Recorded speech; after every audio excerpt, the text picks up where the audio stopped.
Sarah was born into the opulence of the Kensington family, where golden chandeliers sparkled above marble floors, and every meal was a feast fit for royalty. Yet, despite the wealth surrounding her, Sarah lived with the restrictions imposed by her family. Unlike her peers who flaunted designer clothes and extravagant parties, she wore modest dresses and dined with a sense of restraint. From a young age, Sarah had been told the same story. We have money to preserve our legacy, not to squander. Her mother, elegant and stern, emphasized the importance of maintaining their family's reputation.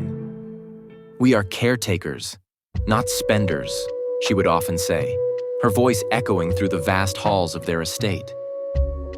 Intrigued by this paradox, Sarah watched as her cousins gleefully played with their toys, but were always reminded that they could not touch the family fortune.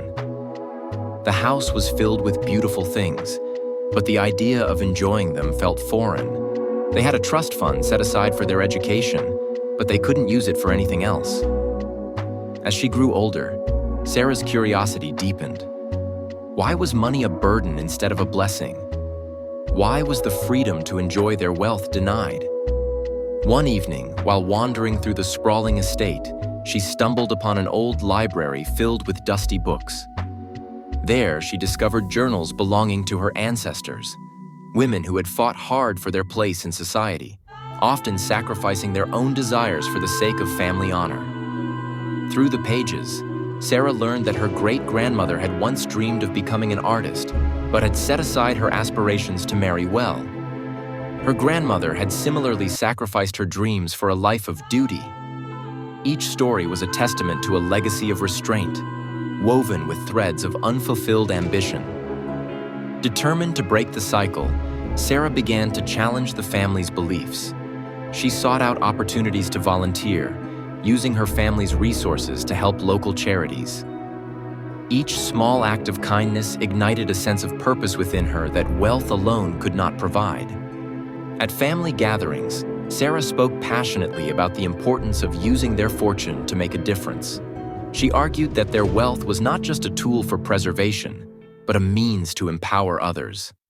Slowly, her cousins began to see the world through her eyes, and conversations shifted from restraint to responsibility. One summer, Sarah organized a charity gala at their estate, inviting community members and showcasing local artists. The event was a resounding success, raising funds for scholarships and art programs. For the first time, her family witnessed the joy and fulfillment that came from sharing their resources. As the years passed, Sarah became a beacon of change within the Kensington family. She helped reshape their legacy, transforming it from one of restraint to one of generosity. The family learned that true wealth was not just in their bank accounts, but in their ability to impact the lives of others. In the end, Sarah found the freedom she had longed for, not in the indulgence of riches, but in the joy of giving. Through her journey, she realized that while her family's wealth had once felt like a burden, it could also be a blessing, transforming lives beyond their own.